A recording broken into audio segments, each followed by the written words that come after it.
Okay, so good afternoon guys. Ano tayo ngayon? Nagpakain. Doon sila nag-drench. No? So, practical tips, beginner's guide. No? Paano magparami ng bunga dito sa ating ampalaya. No? So again, harvest tayo ngayon.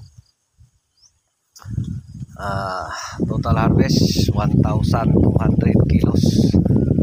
Thank you Lord. 28 harvest.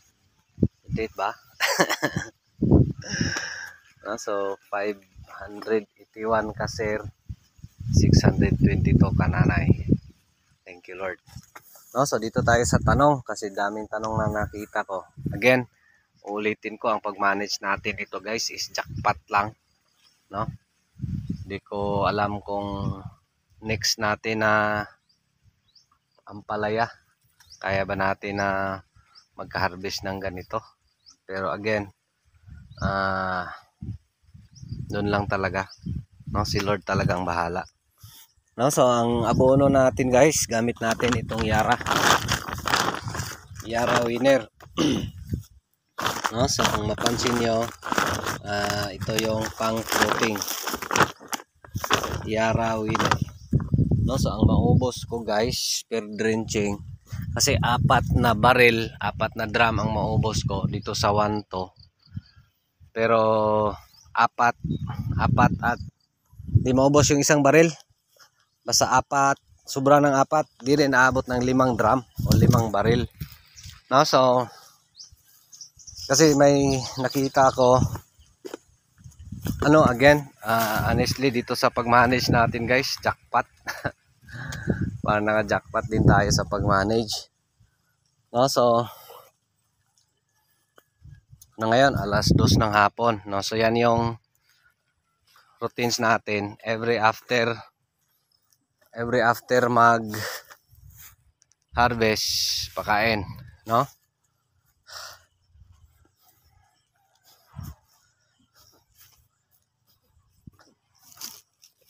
So since 5 na tong partners ko, pang-6 na ako.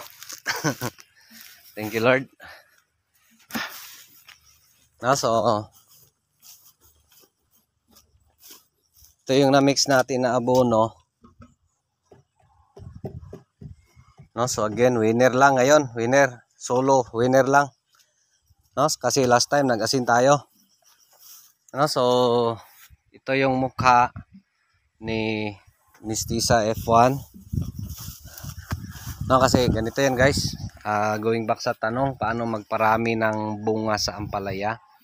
Again, uulitin ko dito sa akin, sa management wise, parang normal lang naman, no? Pero maybe siguro doon sa, kasi guys, consistent talaga yung harbisa ni Mistisa at saka ni Galaxy Max, lalo na dito sa Mistisa. Ayan si Isip, shout out. Every kuha ng tubig dapat mix. Shake mo. Yan, shake.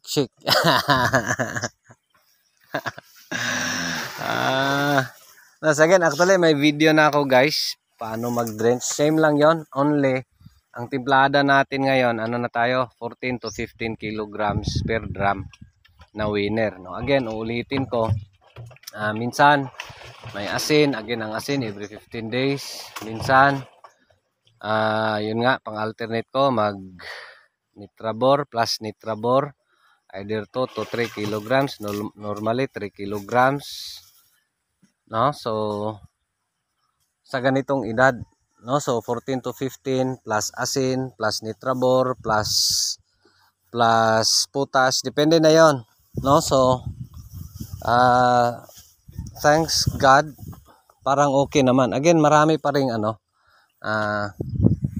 maski matanda na, na to guys, mag 4 months na ito si Mistisa, next week, no. So 4 months, katitinanim natin to January 4, January 5, January 6, January 9. May video ako bakit, no. So going back sa tanong, paano magparami ng bunga, no. So again, yung sa fruiting stage, winner lang pinapakain natin talaga. Now, kung sa area nyo walang winner or walang Yara products, pwede rin yung triple 14 tsaka plus potash, no? Tapos siguro isa sa mga nakikita ko guys, yung management talaga. Yun bang consistency, no? Dapat consistent ka sa pag-manage na para tuloy-tuloy lang yung mga bunga, yung mga toy-toy. Of course, meron pa naman tayong mga namamatay. Ganitong edad. Normal lang yan, no? Pero still, makikita natin, maski matanda, marami pa rin siyang bunga, no? Buhay na buhay pa. Kasi yun nga, uulitin ko rin, dito sa malawak ang tabla, consistent yung harvest mo. Kung sasabihin mo na yun yung maximum nila, or di ba tatawagin dito sa amin na himusak, yun bang pangmaramihan talaga? No, dito sa mas malawak ang tabla, hindi, pag nakakuha ka na doon base sa maximum mo, yun na yung kukunin mo. The next succeeding na harvestan mo. Consistent talaga si malawak ang tabla, no? Kaya kung sa tanong na paano magparami ng bunga, so maliban sa management, maliban sa pakain, no? Maliban sa management, sa pakain, ito rin malawak ang tabla. Malaking tulong, no? Kasi yung mga sanga niya, tuloy-tuloy lang. Ayan, dumada pa na. Punta tayo sa ibang area. Kung totoo bang maraming bunga. Ay, nako. Dito, so isa sa mga nakikita ko, again, ito malawak ang tabla. No, so management, the same. Yung pagkain natin, 3 times a week, no? So 3 times a week yung pagkain. Dito tayo. May bunga ba? Again, marami pa talaga guys. Again, harvestan natin to. Meron pa mga maliliit, no? Meron pa maraming sumasabit sa taas. Kasi yun nga, malawak yung tabla. Ayan Ewan ko kung nakita nyo ba. Kailangan to ipangbagsak guys, no? So based sa nakita ko guys, talaga, mga factors paano magparami ng bunga, no? So number 1, consistency. Dapat consistent ka sa management mo. Huwag mong baguhin maski bata pa. Tapos pag medyo matanda na siya, so yung kain niya dapat increase din, no? Same principle lang din sa tao, no? So habang tumatanda, yung need nila is iba rin, no? Plus tabla, plus isa din siguro sa nakatulong, kung mapansin nyo, marami tayong ipot na manok na inilagay dito sa gilid. Until now meron pa yan, no? Carry lang yan ng fungus guys. Nung una takot ako niyan. Yung fungus, carry lang yan ng saklurin, no?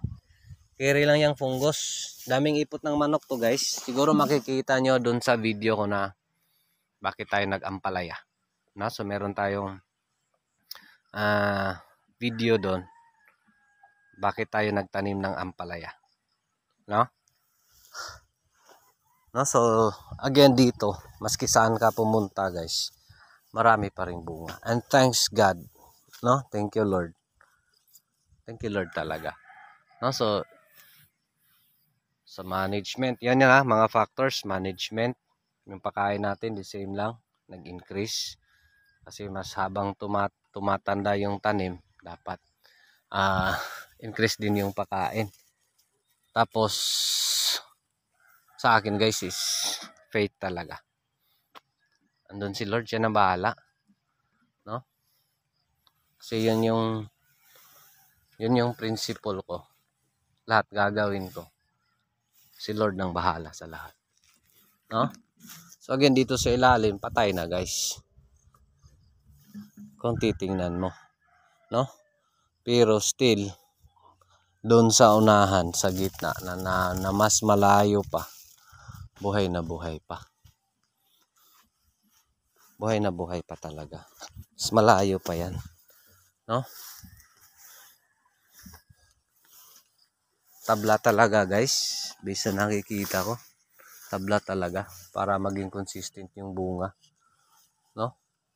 Dito nga ngayong nung after nung mas mainit ang tempo, mas dumami pa yung bunga kasi yun pala si ampalaya. Mas preferred nila yung mainit na tempo, no? Kasi tuwing maulan, posible malalagas yung mga bunga. No, so dito tayo sa Mistisa. Again, doon sa Galaxy Max. Puntahan din natin guys para makita nyo kung marami ba talagang bunga, no? So again, dito sa Mistisa, ano pa? May mga lugar pa na like ganito. Di pa na-close yung tabla, no? Kung mapansin nyo, dito green na green pa yung ating mga ampalaya, no? Oh, meron pa. Sinong gustong libre na ampalaya? O doon, makyat kayo sa coconut. Ay, nako. No, again, dito sa ilalim, parang patay na tingnan, no? Pero dito guys, oh, dami pang bunga guys. No, so kasi again, yun nga, consistent yung management. Malawak ang tabla. Tapos yung pakain natin. Again, yung pagpapakain guys dito is i-assess ko lang talaga, no? Di tayo expert, pero since based sa experience natin, lalo na dun sa talong, laking tulong talaga, no? Kasi sa talong, mahirap yung sa talong. Mahirap talaga ang talong, no? Nung una. Pero ngayon na sobra yung experience natin sa talong, tapos in-apply natin dito sa ampalaya. Plus, marami tayong mentors na tumutulong. And thanks God. Ito, no? Ano na tayo guys? Naka 15,700 kilos. 15,900. 14,500 plus 1 to. 14,700. 15,700. 15,700. So, yung 20 tons, kayang-kaya, no? So, yan yung Mistisa. Mas matanda ng 21 days dito sa baba. Dito sa ating Galaxy Max. So, yan. Thank you Lord talaga. No? So, insert ko rin yung fungus sa management. Prevention lang yun guys.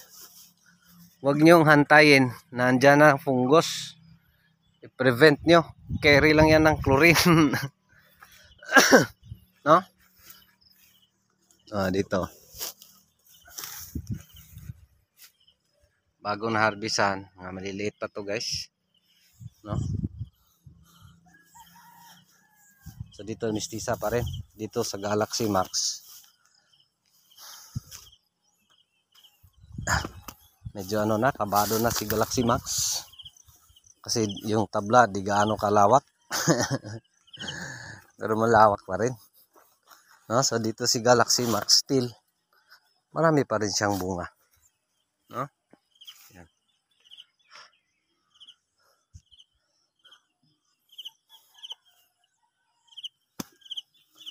Dito konti na lang bunga. Pero dun sa taas, masyado makita guys, layo kasi. Ayan, doon na sa taas ang bunga, marami. Pwede natin lapitan guys. Yan, ito sa taas. No, so again, going back sa tanong, paano magparami ng bunga? No, so number 1, management talaga, no? Management. Then kung mas maraming bunga, dapat mas marami ding ipapakain mo, no? Meron nga akong narinig dito sa Galaxy Max, maliliit daw at saka yung bang mabababa yung bunga. Di, kulang sa kain yan. Pareho lang din yan ng talong, no? Di lumalaki ang talong kasi yun nga kulang sa kain, no? So dito si Galaxy Max, marami pa talagang bunga. Thank you Lord talaga. Dito nga dumadapa na.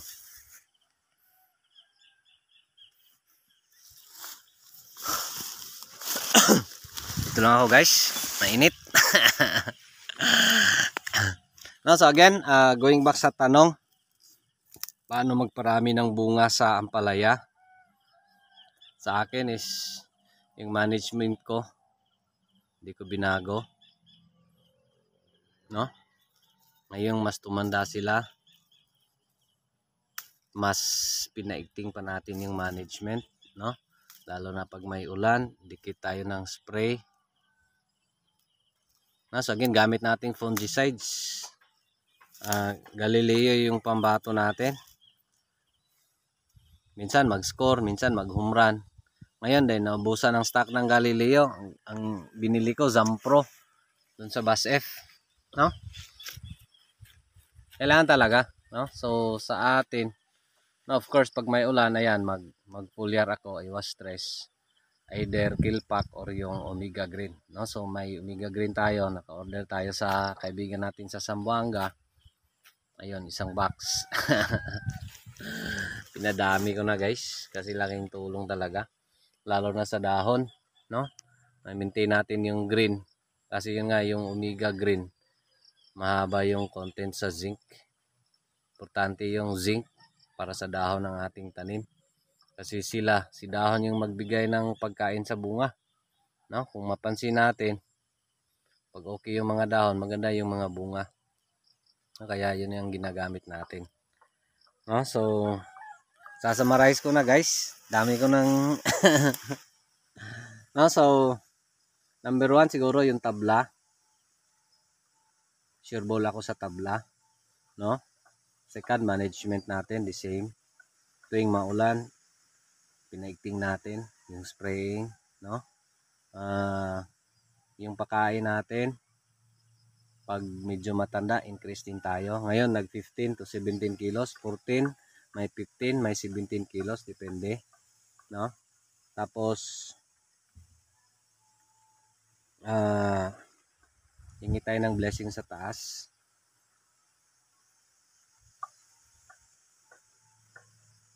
Tapos, tawa-tawa lang, no? Importante yan. Ang pinaka ano ko talaga guys is yung mga tanim ko, mag-istorya-istorya kami, no? Sige, diba? Kaya natin, thank you. Yung, at least yun bang kinakausap natin sila. I don't know kung ganun din ba kayo. No? So when it comes to foliar, di ako believe sa yun bang foliar na pampadami ng bunga. Di totoo yan guys. Dapat sa lupa tayo kasi nung una wala namang foliar. Of course makakatulong pero sa lupa talaga, no? So dapat kondisyon na yung lupa. Of course may mga commercial fertilizers, may mga ipot ng manok, dami talagang konsiderasyon. But then the best na nakita ko paano magparami ang bunga, yung consistency talaga sa pag-manage para consistent din yung harvest, no? So yun lang, maraming salamat. Sana nakatulong, beginner's guide para sa mga baguhan. Again, di tayo expert dito sa ampalaya, first time tayo umabot ng ganitong edad, but since grabe tayo mangopya, plus dami nating mga mentors na pwede kopyahan, no? Daming tumutulong sa atin. Kaya kung makikita nyo at mapansin nyo, parang okay naman ang management natin kasi yun nga, marami ring tumutulong sa atin, no? So yun lang, maraming salamat. Ito pa rin si Jupila Farmer, ang anak ni Matoy, ang farmer nga gwapo, suhito, ugmay, kahibalo. Apan, ay saba. kay manoon pa ko. Daghang salamat and God bless.